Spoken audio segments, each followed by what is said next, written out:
గౌరవనీయులు సభాధ్యక్షులు స్థానిక తెలుగుదేశం పార్టీ ఇన్ఛార్జ్ అయినటువంటి పీతాని సత్యనారాయణ గారు,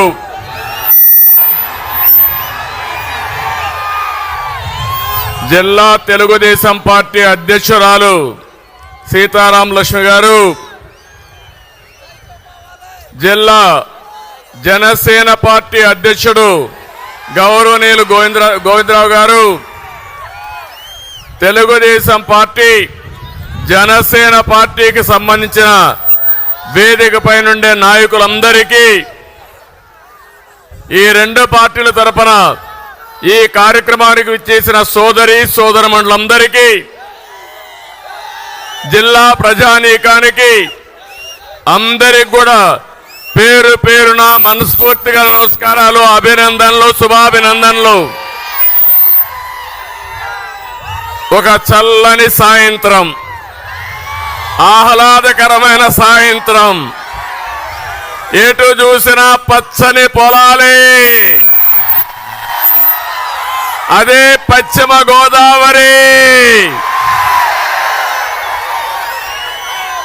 ఒక మహనీయుడి యొక్క దూరదృష్టి. మన దేశస్థుడు కాదు, బ్రిటన్ నుంచి వచ్చిన సముద్రంలోకి నీళ్లు పోతున్నాయి, ఈ ప్రాంతం కరువుందని ధవళేశ్వరం బ్యారేజ్ కట్టాడు తమ్ముళ్ళు. అది ఆ రోజు చేసిన పని. దానితో ఈరోజు మీరు ఒక్కసారి ఆలోచిస్తే దేశానికి అన్నపూర్ణగా పశ్చిమ గోదావరి జిల్లాలో దేశానికే తిండి పెట్టారు మీరు. అలాంటి ఈ జిల్లాకు రావడం నా అదృష్టంగా భావిస్తున్నా. ఇంకో పక్క అల్లూరి సీతారామరాజు పుట్టిన జిల్లా. బ్రిటిష్ వాళ్ళ గుండెల్లో రైళ్లు పరిగెత్తించి ప్రాణత్యాగం చేసి మనకి స్వాతంత్రం రావడానికి దోహదం చేసిన వ్యక్తి. అలాంటి పుణ్యభూమి జిల్లా. ఇంకో పక్క ఇక్కడ మిమ్మల్ని చూస్తే మంచికి మారు పేరు పశ్చిమ గోదావరి జిల్లా. మన నాయకుడు ఎన్టీ రామారావు గారు ఎప్పుడు చెప్పేవారు,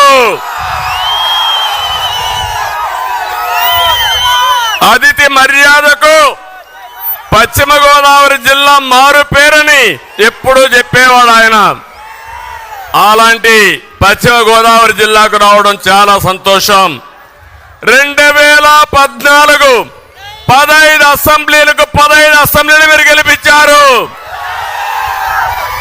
3 పార్లమెంట్లు గెలిపించారు.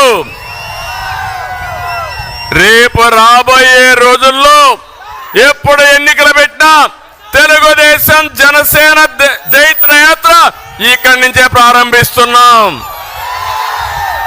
15 అన్ని పార్లమెంట్ గెలిపిస్తారా లేదా అని మిమ్మల్ని అడుగుతున్నా. గట్టిగా చెప్పాలి. నేను ఒక విషయం అడుగుతున్నా. మీరెప్పుడు కూడా తెలుగుదేశం పార్టీ అంటే ఎప్పుడు అభిమానంగా ఉండేవారు. జనసేన పార్టీ పైన కూడా అభిమానం ఎక్కువ ఉండే జిల్లా ఈ జిల్లా. మొట్టమొదటిసారిగా ఒక్కసారి తప్పుటడుగేశారు. అది 2019లో. అవునా కాదా అని మిమ్మల్ని అడుగుతున్నా. నేను అడుగుతున్నా. ఈ 5 ఏళ్లుగా 4 సంవత్సరాల 9 నెలలు అయిపోయింది. సినిమా అయిపోయింది.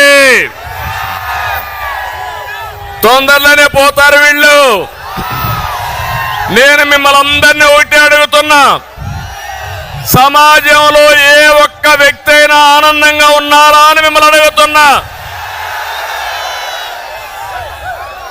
5 సంవత్సరాల్లో మీ జీవితాల్లో మార్పు వచ్చిందా అని మిమ్మల్ని అడుగుతున్నా. మీ ఆదాయం పెరిగిందా అని మిమ్మల్ని అడుగుతున్నా. అంటే మాయ మాటలు ఎవ్రీడే చెప్తున్నారు ఈ ముఖ్యమంత్రి. నేనేదో పనిచేసా బటన్ నొక్కానని. తమ్ముడు నాకు కథ జ్ఞాపకం వస్తా ఉంది. ఒక రాజా అనే వ్యక్తి ఎప్పుడు సైకిల్ ఎక్కి తిరిగేవాడు. ఏ కష్టం లేదు, పెట్రోల్ ఖర్చు లేదు, ఎక్కడికి పోవాలన్నా సైకిల్ మీద దూసుకెళ్లిపోయేవాడు. సాఫీగా జరిగింది. ఒక వ్యక్తి వచ్చాడు, అతను అడిగాడు, నువ్వు నాతో రా, నిన్ను బ్రహ్మాండంగా స్పీడ్గా తీసుకుపోతాను, స్వర్గాన్ని చూపిస్తానన్నాడు. Motor bike ఎక్కించుకున్నాడు. కొంత దూరం పోయాడు, పెట్రోల్ అయిపోయింది, పెట్రోల్ కొట్టించమన్నాడు. అతను అనుకున్నాడు, ఎక్కాము, ఏం చేయాలో తెలియదు, పెట్రోల్ కొట్టించాడు. అక్కడి నుంచి ఇంకొంత దూరం పోయాడు, మోటార్ బైక్ చెడిపోయింది, రిపేర్ చేయమన్నాడు, రిపేరు చేశాడు.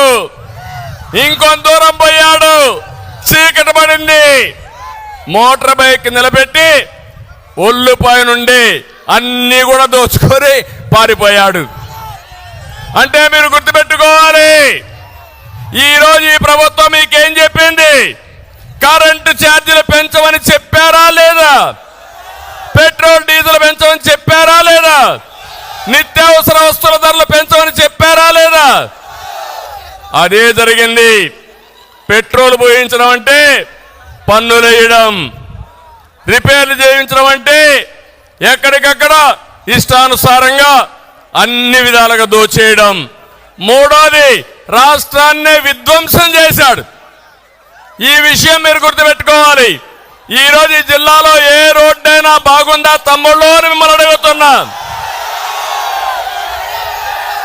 ఏ కాలువైనా పూడికి తీశారా అని మిమ్మల్ని అడుగుతున్నా.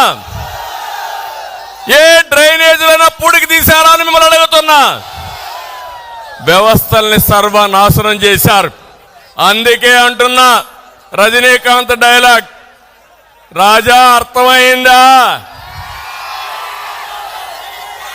ఇప్పటికైనా అర్థం చేసుకున్నారా మీరు అని అడుగుతున్నా. రేపు రాబోయే ఎన్నికల్లో చిత్తుగా ఈ పార్టీని వదిలిపెట్టి భూస్థాపితం చేయడానికి సిద్ధంగా ఉన్నారా తమ్ముళ్ళు అని మిమ్మల్ని అడుగుతున్నా, ఆడబిడ్డలను అడుగుతున్నా.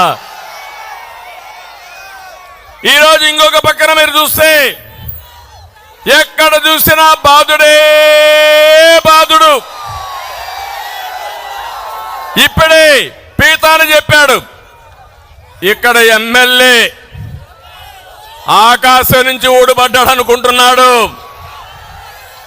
ఇక్కడ మీటింగ్ పెట్టుకుంటామంటే వీళ్ళబ్బ సొమ్ము మారిగా అడ్డుపడ్డాడంటే కబద్దార్, జాగ్రత్తగా ఉండమని హెచ్చరిస్తున్నా.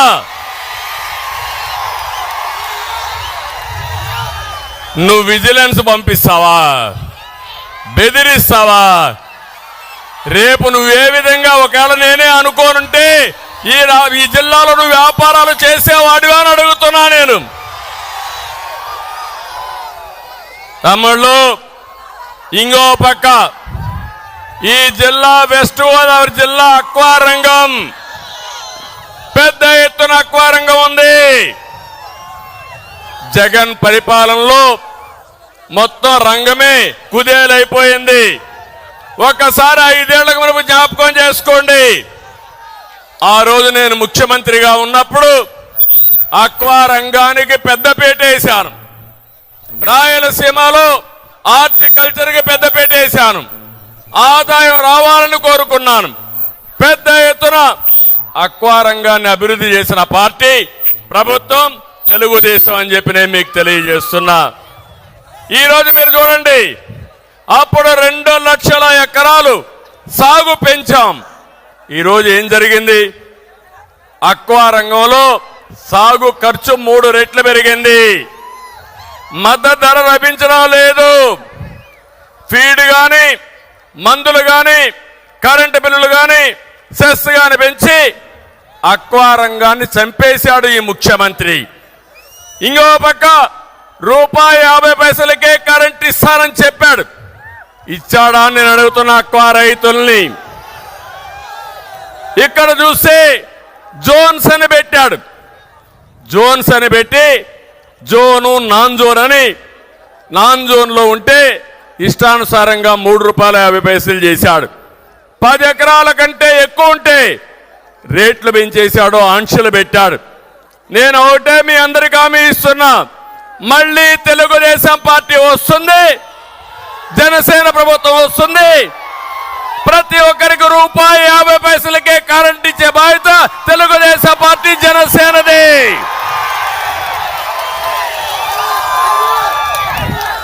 ఏఎంసీ సెస్ పెంచారు, నీటి పన్ను పెంచారు, ట్రాన్స్ఫార్మర్ రేట్లు పెంచారు, ఏరియేటర్లు విపరీతంగా పెంచేశారు. మోటార్లపై కూడా సబ్సిడీ ఇస్తామని చెప్పి నేను మీకు తెలియజేస్తున్నా.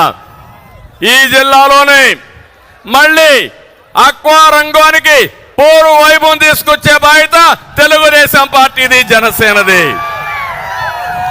ఇంకో పక్క రైతు, వరి రైతు. మొన్నే చూశారు మీరు, 4 రోజులు నేను గోదావరి జిల్లాలో ఉన్నా. మీరు పండించిన పంట కొనకపోతే దోపిడీ జరుగుతూ ఉంటే ఈ దోపిడీ వ్యవస్థ పైన పోరాటం చేశాను. నేను అడుగుతున్నా, ఇప్పుడైనా సరే 4.5 సంవత్సరాలు ఎవరికైనా రైతుకు న్యాయం జరిగిందా అని మిమ్మల్ని అడుగుతున్నా. ఏ కౌలు రైతైనా బాగున్నాడా అని మిమ్మల్ని అడుగుతున్నా. ధాన్యం కొనుగోలుకి గోని సంచులు ఇవ్వలేని దద్దమ్మ ప్రభుత్వం ఈ ప్రభుత్వం. అలాంటి ప్రభుత్వం ఇష్టానుసారంగా చేసే పరిస్థితి వచ్చారు. ఈరోజు రైతుల పరిస్థితులు చూస్తే నీళ్లున్నాయి కానీ క్రాప్ హాలిడే ఇచ్చే పరిస్థితికి వచ్చారు. నీళ్లు కూడా సరిగా ఇవ్వలేకుండా చతికిలబడే పరిస్థితి వచ్చింది. దేశంలో ఎక్కువ అప్పుండే రైతాంగం ఆంధ్రప్రదేశ్లో ఉన్నారు, నెంబర్ 1 అది. రెండోది, ఎక్కువ కౌలు రైతులు ఆత్మహత్యలు చేసుకోవడం 2వ స్థానంలో ఆంధ్రప్రదేశ్ ఉంది. మూడోది చూస్తే రైతు ఆత్మహత్యలు ఎక్కువ ఆంధ్రప్రదేశ్లో ఉన్నాయని చెప్పి నేను మీకు తెలియజేస్తున్నా.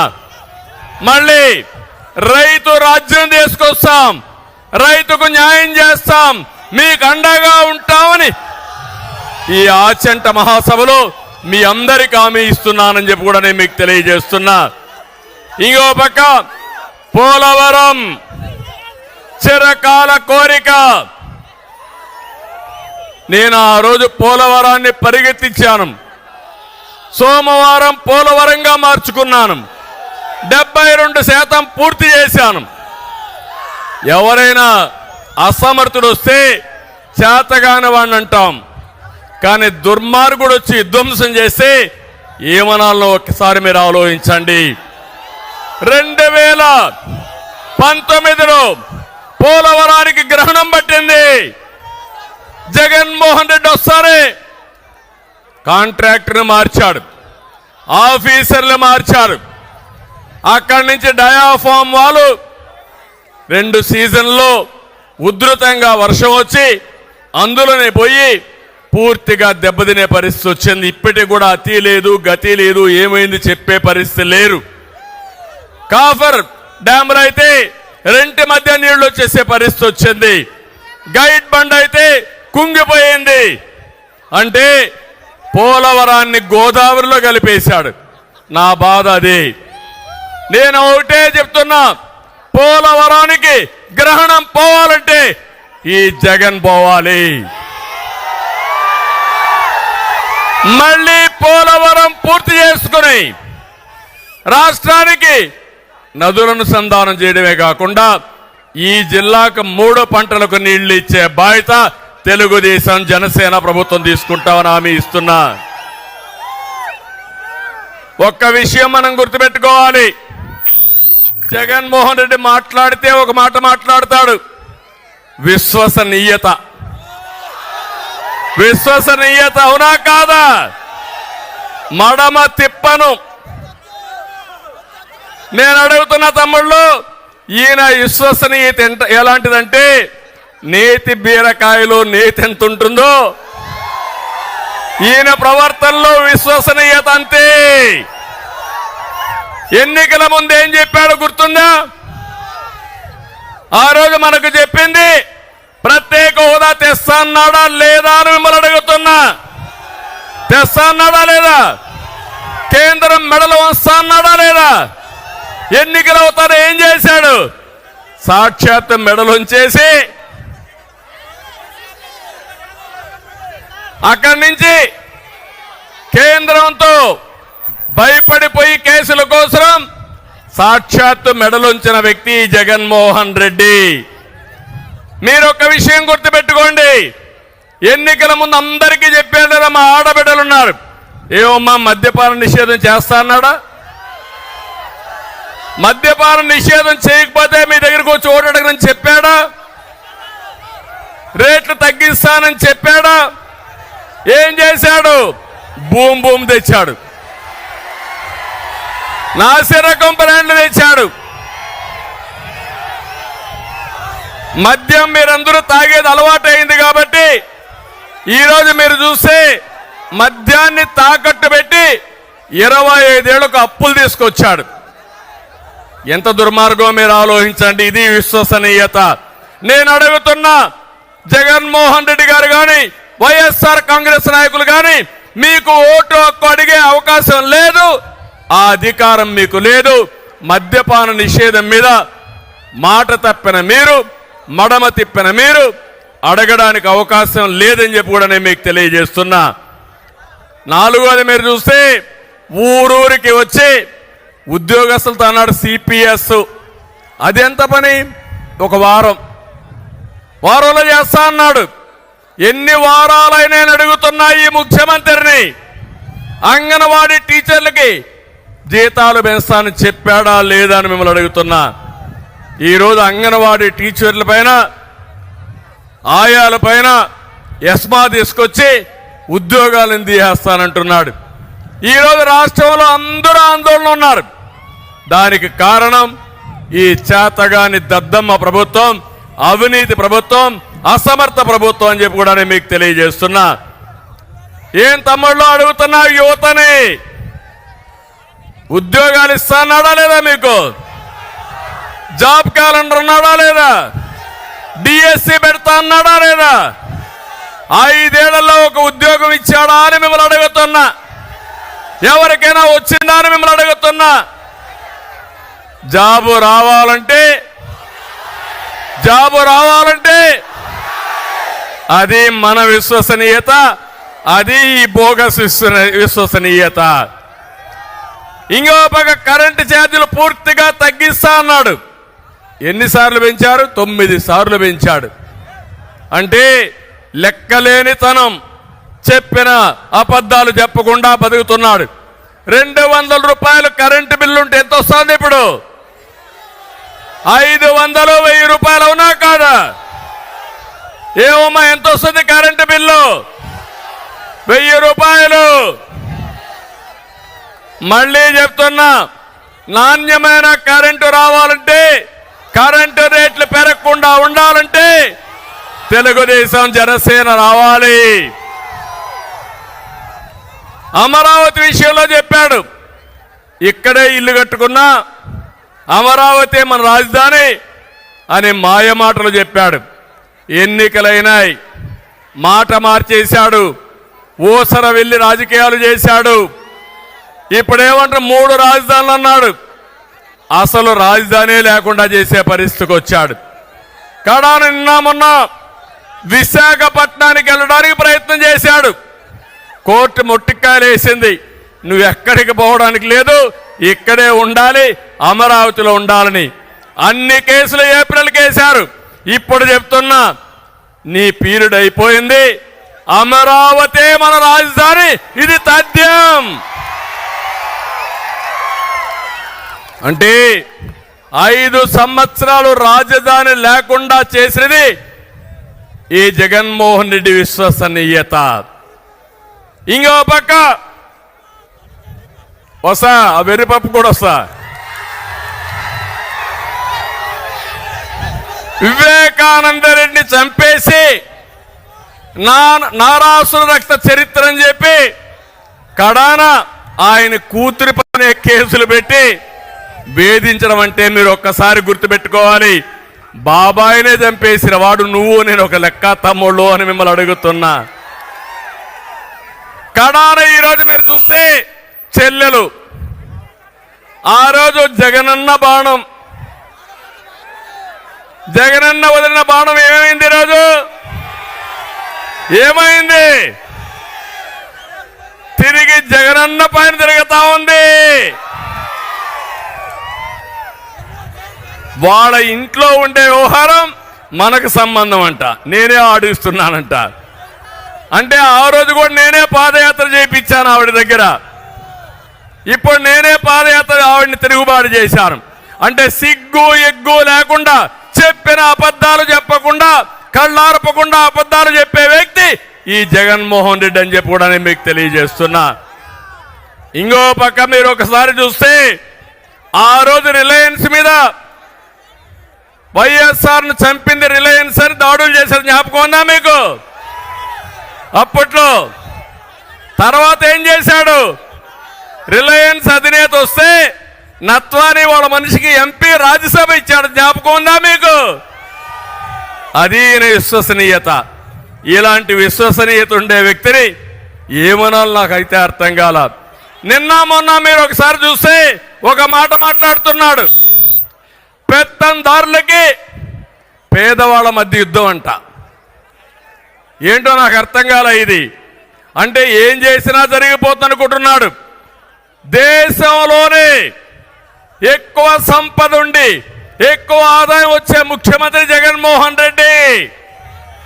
510 కోట్ల రూపాయల సంపద. దేశంలో ఉండే అందరూ ముఖ్యమంత్రుల ఆదాయం ఎంతుందో దానికంటే ఎక్కువ ఆదాయం సంపద ఈయనకుంది. నేను అడుగుతున్నా, ఇప్పుడు 5 ఏళ్లలో మీ ఆదాయం పెరిగిందా? పెరిగిందా మీ ఆదాయం? ఆయన ఆదాయం పెరిగింది. ఎట్లా పెరిగిందో మీకు చెప్పాలి కదా. ఇప్పుడు చెప్పే ధైర్యం ఈ జగన్మోహన్ రెడ్డికి ఉందా అని అడుగుతున్నా. చెప్తాడా అని మిమ్మల్ని అడుగుతున్నా. తమ్ముళ్ళు ఎక్కడ చూసినా దోపిడీ ఇలాంటివన్నీ చేసి ఇష్టానుసారంగా పెంచుకొని ఈయన వీళ్ళ మనుషులందరూ కూడా దోపిడీ చేసే పరిస్థితికి వచ్చారు. నేను అందుకనే ఈరోజు అడుగుతున్నా, ఇవన్నీ మీరు సంపాదించారు, మీరు దేశంలోనే రిచెస్ట్ మ్యాన్గా తయారయ్యారు. ఈ రాష్ట్రంలో ఉండే ప్రజలు మాత్రం దేశంలో నిరుపేదలుగా తయారయ్యే పరిస్థితి తెచ్చారు. అది మీరు చేసిన ఘనత అని చెప్పి కూడా నేను మీకు తెలియజేస్తున్నా. ఈరోజు ఇంకొక పక్కన ఈ జిల్లాలో ఈ రాష్ట్రంలో మంత్రులు ఉన్నారు. ఏం తమ్ముళ్ళు, ఎవడైనా ఒక్కడైనా సమర్థమైన మంత్రులు ఉన్నారా అని మిమ్మల్ని అడుగుతున్నా. కానీ ఒక పాలసీ పెట్టాడు, ప్రతి ఒక్క మంత్రి ప్రతి ఒక్క ఎమ్మెల్యే మనల్ని తిట్టాలి. మీరు చూస్తే వైసీపీలో బూతు రత్న అయితే ఎమ్మెల్యే టికెట్, బూత్ సామ్రాట్ అయితే వాడికి మంత్రి పదవి. ముందు నన్ను తిట్టాలి, పవన్ కళ్యాణ్ తిట్టాలి, లోకేష్ తిట్టాలి, అప్పుడే వీళ్ళకి మంత్రి పదవులు, అప్పుడే ఎమ్మెల్యే సీట్లు, అప్పుడే ఎంపీ సీట్లు. ఇది ఎక్కడ సౌభాగ్యం అని అడుగుతున్నా. డయాఫార్మాల్ అంటే తెలియని వ్యక్తి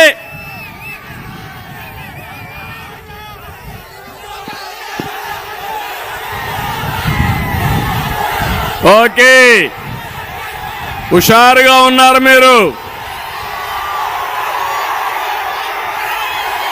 డయాఫార్మాల్ అంటే తెలియని వ్యక్తి ఇరిగేషన్ శాఖ మంత్రి, పెట్టుబడులంటే కోడిగుడ్డ అనే వ్యక్తి ఐటీ మంత్రి, ధాన్యానికి సంచులు ఇవ్వలేని మంత్రి పౌర సరఫరాల మంత్రి,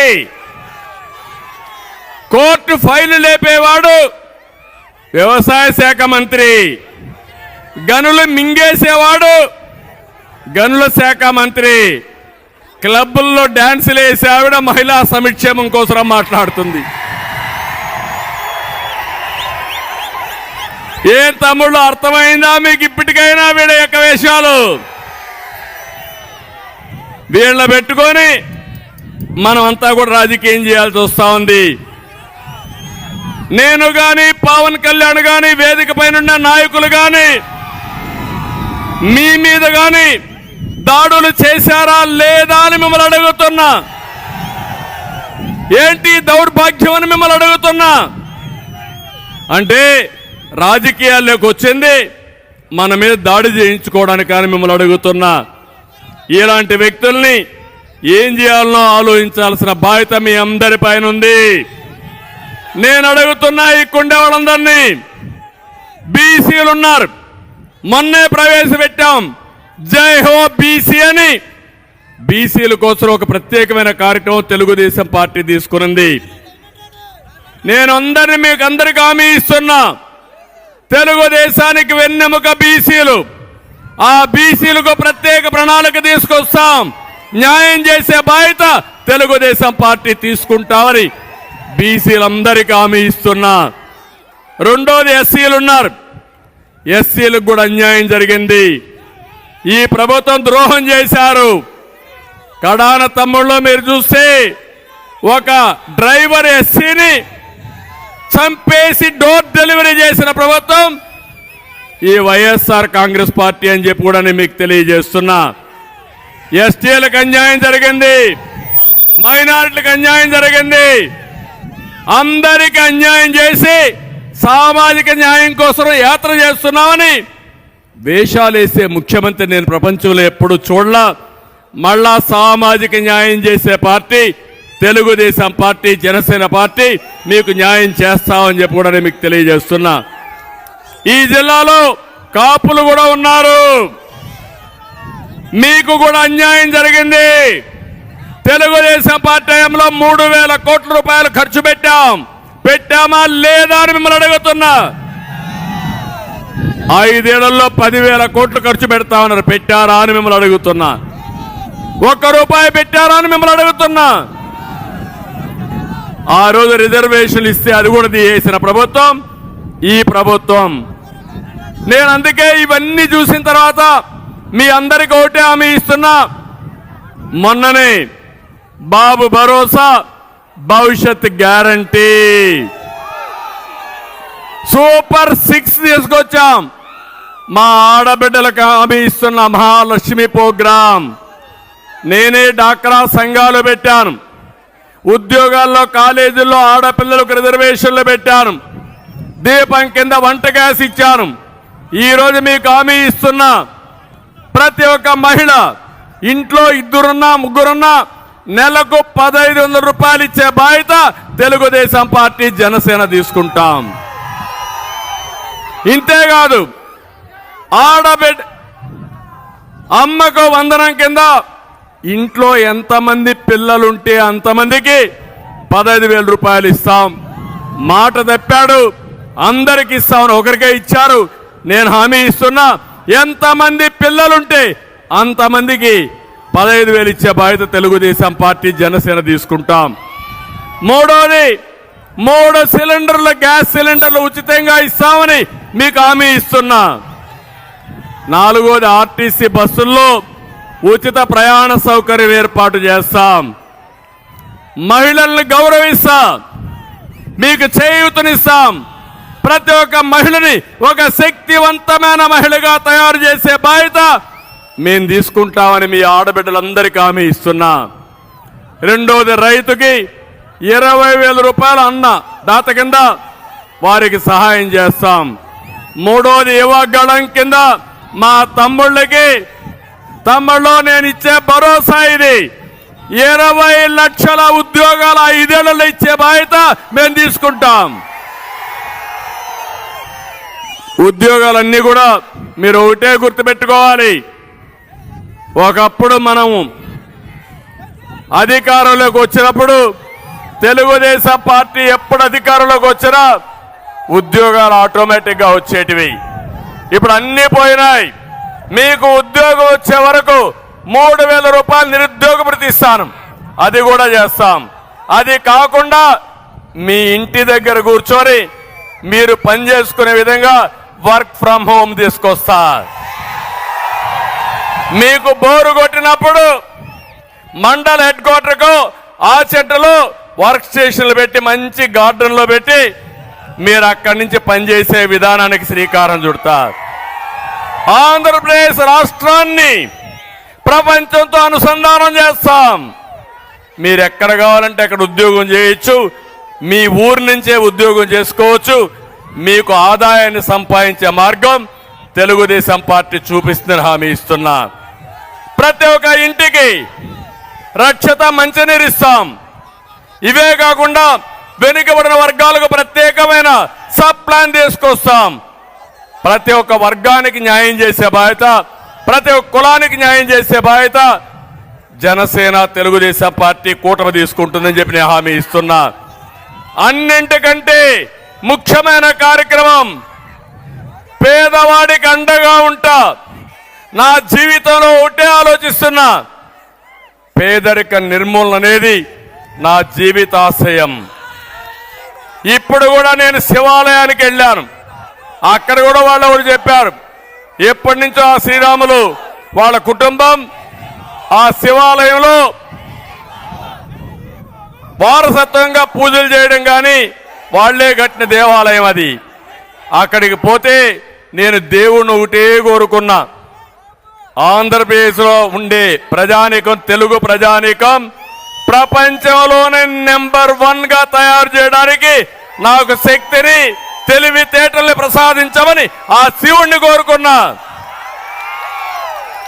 ఇది సాధ్యం. ఎందుకు సాధ్యం అంటున్నానంటే 25 ఏళ్లకు మునుపు చేసినటువంటి పని వల్ల హైదరాబాద్ మెరిసిపోతా ఉంది, అమరావతి వెలువెలబోతా ఉంది. మళ్ళీ హామీ ఇస్తున్నా, మీరందరూ సహకరించండి. మళ్ళీ తిరుగులేని శక్తిగా తెలుగు జాతిని తయారు చేసే బాధ్యత తెలుగుదేశం పార్టీ జనసేన తీసుకుంటాం.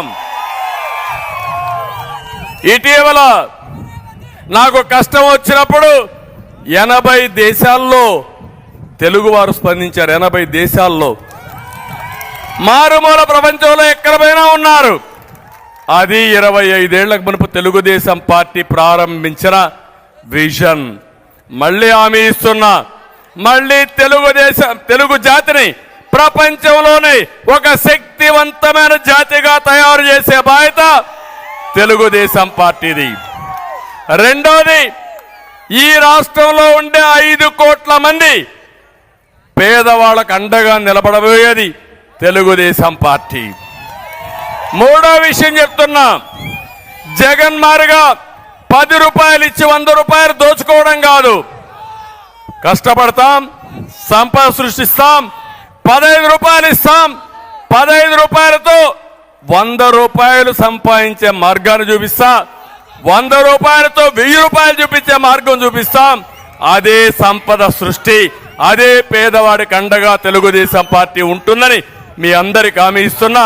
నా జీవితంలో ఇది చేసి నా నిజాయితీ నిరూపించుకుంటానని మరొక్కసారి మీ అందరికి హామీ ఇస్తున్నా. ఇవి కాకుండా ఇక్కడే మనం ఎన్ఐటీ తెచ్చాం. దానికి ల్యాండ్ కూడా ఇవ్వలేదు. తాడేపల్లిగూడెంలో, భీమవరంలో అక్వా యూనివర్సిటీ, అది కూడా ఊసే లేదు. నర్సాపూర్ పరిధిలో బియ్యపు తిప్ప దగ్గర ఫిషింగ్ హార్బర్, ఆ పనులు కూడా జరగడం లేదు. గోదావరి, నర్సాపూర్, సకినేటిపల్లి వంతెన నిర్మాణం మాటలకే పరిమితమైంది. నిడదవోలు, పాలకొల్లు, తణుకులకి తాగునీరిచ్చే విద్యేశ్వరం పెండింగ్ లో పడిపోయింది. ఇవన్నీ కూడా చేసే బాధ్యత తెలుగుదేశం పార్టీ జనసేన తీసుకుంటాం. తమిళలో ఈరోజు ఒక్క విషయం ఆలోచించండి. ప్రతి ఒక్క తల్లి ఆవేదన, ప్రతి ఒక్క అమ్మ ఆందోళన, తన బిడ్డకు ఉద్యోగం లేని తల్లి బాధ. చదివిచ్చాం, కూలి పని చేసుకుంటున్నాం, మళ్ళా ఖర్చులకు మేమే డబ్బులు ఇవ్వాలని పిల్లల కోసం బాధపడుతుంది ప్రతి ఒక్క తల్లి. పెరిగిన ధరలతో తన కుటుంబం ఏ విధంగా నడపాలని ప్రతి ఒక్క ఆడబిడ్డ బాధపడే పరిస్థితి. పిల్లలకు మంచి తిండి పెట్టలేకపోయాం, పౌష్టికాహారం ఇవ్వలేకపోయామని తల్లి ఆందోళన. ప్రతి ఒక్కరికి హామీ ఇస్తున్నా, మళ్ళీ నేను అండగా ఉంటా. ఒక కుటుంబ పెద్దగా, ఒక సోదరుడుగా మీకు అండగా ఉండి మిమ్మల్ని ఆదుకునే బాధ్యత తెలుగుదేశం జనసేన తీసుకుంటాం. 3 నెలలే, ఈ 3 నెలలు వెయిట్ చేయండి. ఇంకో పక్క ఇక్కడ ఎమ్మెల్యేలు ఉన్నారు. ఇప్పుడే చెప్పాడు మన పీతాని కూడా, ఆచంట ఎమ్మెల్యే రొయ్యల చెరువు తవ్వాలంటే ముడుపులు ఇవ్వాల్సిందా లేదా? డబ్బులు ఇస్తున్నారా లేదా అని అడుగుతున్నా. ఇస్తున్నామంటే గట్టిగా చప్పట్లు కూడా చెప్పండి.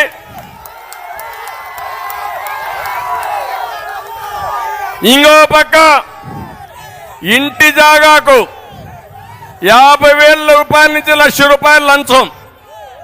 ఇంటి జాగా సైట్ ఇవ్వాలన్నా లంచం, ఇండ్లు కట్టాలన్నా లంచం, వరి ధాన్యం ఎంఎస్పీ ఇవ్వాలన్నా లంచం కట్టాలి, కప్పం కట్టాలి. రైస్ మిల్లర్స్ అసోసియేషన్ భూమి, భారతీయ విద్యాభవన్కి ఇచ్చే భూమి, ఆ స్కూల్ భూములు కూడా కొట్టేయాలని ప్రణాళిక. నేను ఒకటే హామీ ఇస్తున్నా, వీళ్ళు తినింది కక్కిచ్చే బాధ్యత మాదని మరొకసారి మీ అందరికీ హామీ ఇస్తున్నా. ఇంకో పక్కన తణుకున్నాడు ఎర్రి పప్ప.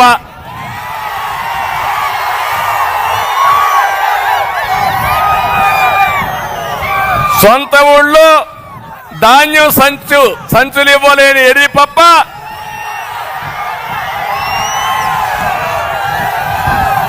ఏమనాలో నాకు తెలియదు ఎర్రి పప్పని. కానీ రాష్ట్రంలోనే టీడీఆర్ బండ్లో నెంబర్ 1 కుంభకోణం తణుకు నుంచే ప్రారంభమైంది. రాష్ట్రం అంతా చేస్తున్నారు. ఖబర్దార్, జాగ్రత్తగా ఉండండి. టీడీఆర్ బాండ్ల కుంభకోణం మిమ్మల్ని కక్కిచ్చే బాధ్యత తెలుగుదేశం పార్టీ జనసేన తీసుకుంటాం. నియోజకవర్గంలో ఏం కట్టాలన్నా 5% ఈయనకి చెల్లించాల. అది అక్కడుండే ఎమ్మెల్యే.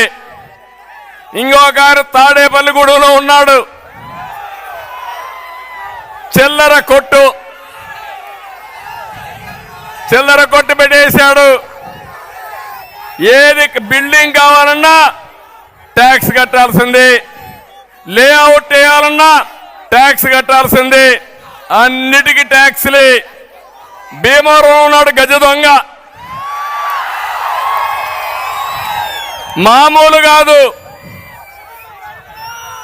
52 కోట్ల రూపాయల భూమిని కొట్టేశాడు. జగన్మోహన్ రెడ్డి రిషికొండను కొట్టేసి 500 కోట్లతో ప్యాలెస్ కడితే ఇక్కడ భీమవరం ఎమ్మెల్యే ఆయన ఒక ప్యాలెస్ కట్టాడు, పోటీ పడుతున్నాడు. పేదలకు ఇల్లు కట్టలేరు కానీ వీళ్ళు మాత్రం ప్యాలెస్లు కట్టుకుంటారు. నర్సాపూర్లో ఇంకొక ఆయన ఉన్నాడు, ఆయన పేరే నియోజకవర్గాన్ని ప్రసాదం మారిగా మింగేస్తున్నాడు. ఆయన ఒక ఎమ్మెల్యే. పేదలకు ఇళ్ల పట్టాల కోసం తక్కువ ధరకు భూములు కొని మొత్తం వెంచర్లేసి అమ్మేసే పరిస్థితికి వచ్చాడు, గవర్నమెంట్కి ఇచ్చే పరిస్థితికి వచ్చాడు. గోదావరి ఏటికట్టు ఆధునీకరణలో నాసిరకం పనులు చేసి 15 కోట్లు మింగేశాడు. వీళ్ళు ఎమ్మెల్యేలు. నేను అడుగుతున్నా, జగన్మోహన్ రెడ్డి నీకు ధైర్యం ఉందా? ఈ ఎమ్మెల్యేలు మారుస్తావా? నువ్వు చేయలేవు, అది నీ పరిస్థితి.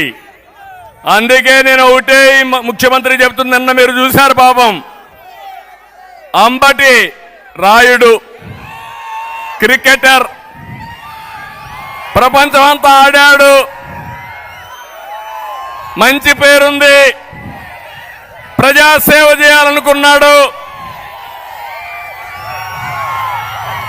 జగన్మోహన్ రెడ్డి పిలిచాడు, పిలిచి నీ గుంటూరు సీట్ ఇస్తామన్నాడు.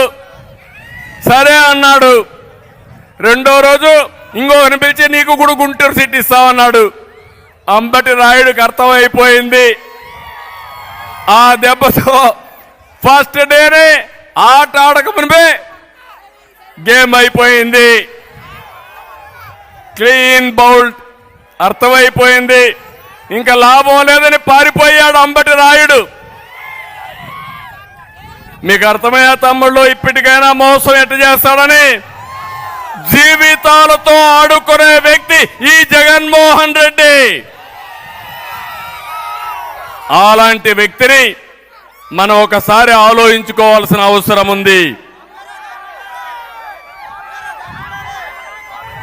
ఇంకో పక్క ఇక్కడ చూస్తే వారి రైతుకు, కౌలు రైతుకు నేను ఒకటే చెప్తున్నా, మీకు న్యాయం చేపిస్తారని హామీ ఇస్తున్నా. టిట్కో ఇండ్లన్నీ కూడా తెలుగుదేశం పార్టీ వస్తానే ఉచితంగా మీకు అప్పచెప్పే బాధ్యత, కట్టించే బాధ్యత మాదని మరొక్కసారి మీ అందరికి హామీ ఇస్తున్నా. త్రాగునీటి సమస్య పరిష్కారం చేస్తాం. ఇది కాకుండా ఆచంటలో అయోధ్యలంక బ్రిడ్జి ఇమ్మీడియట్ గా పూర్తి చేస్తానని చెప్పి కూడా నేను మీకు తెలియజేస్తున్నా. జిల్లా అంతా రోడ్లన్నీ అధ్వానంగా ఉన్నాయి. మళ్ళీ మీ రోడ్లు బాగుపడాలంటే తెలుగుదేశం జనసేన రావాలి. ఈ సందర్భంగా నేను ఒకటే మీ అందరినీ కోరుతున్నా, ఈరోజు ఆచంట నియోజకవర్గానికి వచ్చిన మిమ్మల్ని అందరినీ ఒకే విషయం మిమ్మల్ని అడుగుతున్నా. ఈరోజు మనందరిపైన ఒక బాధ్యత ఉంది. అది పవిత్రమైన బాధ్యత. ఆంధ్రప్రదేశ్లో ఉండే ప్రజానీకం చాలా తెలివైన వాళ్ళం, కానీ ఒక్కొక్కసారి మోసపోతా ఉంటాం. ఈరోజు ఆంధ్రప్రదేశ్లో ఉండే వాళ్ళు ప్రపంచం అంతా రాణిస్తున్నారు, కానీ ఈ రాష్ట్రంలో మాత్రం ఇబ్బందుల్లో ఉన్నాం. నేనేదో ముఖ్యమంత్రి పదవి కోసం అడగడం లేదు. నా కోసమో, పవన్ కళ్యాణ్ కోసమో, తెలుగుదేశం కోసమో, జనసేన కోసం కాదు, 5 కోట్ల ప్రజల కోసం మిమ్మల్ని అందరినీ అడుగుతున్నా. మీ పిల్లల భవిష్యత్తు కోసం మిమ్మల్ని అడుగుతున్నా. మీరు ఈ ప్రభుత్వాన్ని సాగనంపడానికి సిద్ధంగా ఉన్నారా లేదా అని మిమ్మల్ని అడుగుతున్నా. నేను ఈరోజు పెట్టిన కార్యక్రమం కూడా రా కదిలిరా. ఎన్టీ రామారావు గారి మొదట్లో తెలుగుదేశం పిలుస్తోంది, రా కదిలిరా అని పెట్టారు. ఇప్పుడు నేను ఇచ్చిన పిలుపు మళ్ళీ స్వర్ణ యుగం కోసం మేము పిలుస్తున్నాం, రా కదిలిరా అని అడుగుతున్నా. మిమ్మల్ని ఒకటే అడుగుతున్నా, తెలుగు జాతికి స్వర్ణయుగం కోసం కలిసి వస్తారా, రాతి యుగంలో ఉండిపోయి ఇంకా వెనక్కి వెళ్ళిపోతారా నిర్ణయించుకోవాల్సిన బాధ్యత మీ అందరిపైన ఉంది. 5 ఏళ్లుగా మీరు చూశారు, ఎన్ని ఇబ్బందులు పడ్డామో చూశారు. ఇప్పుడు భయపడి మీరు ఇంట్లో పడుకుంటే, పోరాటం చేయకపోతే మీకు మిగిలేది రేపు రాబోయే రోజుల్లో అంధకారమే. అందుకే అందరినీ కోరుతున్నా, తిరుగుబాటు ప్రారంభమైంది. ఇప్పుడు యువ గడవైన తర్వాత ఇది 3వ మీటింగ్ చూశాను. మీ ఉత్సాహం చూశాను, మీ అభిమానం చూశాను. నాకు ఏమాత్రం అనుమానం లేదు, వైఎస్ఆర్ కాంగ్రెస్ పార్టీ పని అయిపోయింది. ఈరోజు కొండే అందరిని అడుగుతున్నా, 90 రోజులు మీరు పనిచేయండి. మా కోసరం కాదు, మీకోసరం, మీ భవిష్యత్తు కోసరం, మన రాష్ట్ర భవిష్యత్తు కోసం పనిచేస్తామని గట్టిగా చప్పట్లు కొట్టి హర్షాన్ని, ఆమోదాన్ని తెలియజేయండి. ఆ తర్వాత ఈ రాష్ట్రాన్ని స్వర్ణయుగం వైపు నడిపించే బాధ్యత మేము తీసుకుంటాం, అది జరిపిస్తామని కూడా మీకు తెలియజేస్తున్నా. ఈరోజు హైదరాబాద్ మీరు చూశారు, అప్పుడప్పుడు వెళ్తూ ఉంటారు. 25 ఏళ్లకు మునుపు ప్రారంభించిన అభివృద్ధి ఈరోజు వాళ్ళు కంటిన్యూ చేశారు. ఇక్కడట్టు కాకుండా ఇష్టానుసారంగా చేసే పరిస్థితికి వచ్చారు. అందుకే నేను ఇప్పుడు ఒక్కొక్కటి తమ్ముడు వినాల వినాల వినాల వినాల వినాల ఇను ఇను ఇను నేను చెప్పిన దాన్ని గట్టిగా స్లోగన్ ఇవ్వండి. నేను తెలుగు జాతి స్వర్ణ యుగం కోసం అంటే రా కదిలి రాని గట్టిగా చెప్పాలి. అందరూ పిడికిలి బిగించి అవసరం లేచి నిలబడుకొని అందరూ లేచి నిలబడుకోండి. గట్టిగా చెప్పాలి. పిడికిలి బిగించి చెప్పాలి. తెలుగు జాతి స్వర్ణ యుగం కోసం ఇంకా గట్టిగా చెప్పాలి. ప్రతి ఒక్కరి గుండెల్ని కదిలించే పరిస్థితి రావాలి. తెలుగు జాతి స్వర్ణ యుగం కోసం, తెలుగు ప్రజల ఆత్మ గౌరవం కోసం, స్వచ్ఛమైన ప్రజాపాలన కోసం, తెలుగు జాతిని నెంబర్ 1 చేయడం కోసం, పోలవరం పూర్తి చేయడం కోసం, రైతుల భవిష్యత్తు కోసం, అక్వా రైతుల కోసం, మన బిడ్డల ఉద్యోగాల కోసం, ఆడబిడ్డల రక్షణ కోసం రాష్ట్రాన్ని కాపాడుకుందాం. చాలా సంతోషం. మళ్ళీ అడుగుతున్నా, సైకో పోవాలి. ఇక్కడ జనసేన కూడా ఉంది కాబట్టి సైకో అంటే పోవాలని గట్టిగా చెప్పాలి. సైకో, సైకో పాలన, సైకో పాలన. అదే మాదిరిగా తెలుగుదేశం జనసేన కూటమి వర్ధిల్లాలని చెప్పాలి. తెలుగుదేశం జనసేన కూటమి, తెలుగుదేశం జనసేన కూటమి, తెలుగుదేశం జనసేన కూటమి. అదే సమయంలో ఎన్టీఆర్ అంటే అమరాయ్. ఎన్టీఆర్, ఎన్టీఆర్, ఎన్టీఆర్. తమ్ముళ్ళు మళ్ళా గుర్తు చేస్తున్నా, మొన్ననే క్రిస్మస్ చేసుకున్నాం, నిన్ననే నూతన సంవత్సరాన్ని మనం సెలబ్రేట్ చేసుకున్నాం. తొందరలోనే సంక్రాంతి వస్తుంది. సంక్రాంతి వేడుకలు పశ్చిమ గోదావరి జిల్లాలో చాలా బాగా జరుగుతాయి.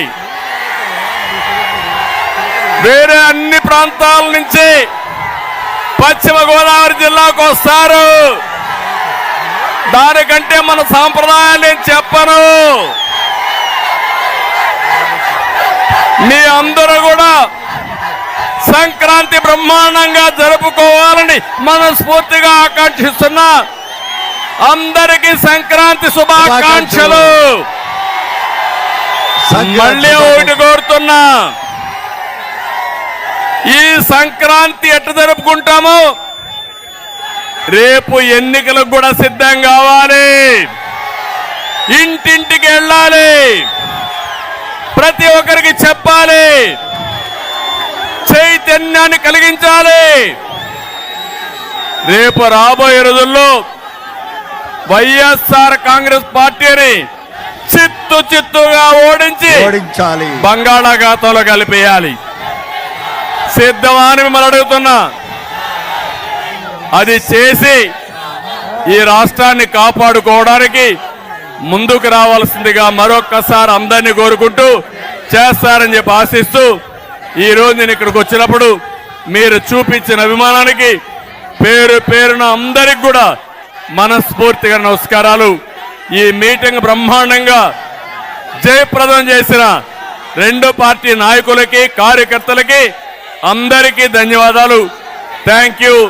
అందరికీ నమస్కారాలు. జై హింద్.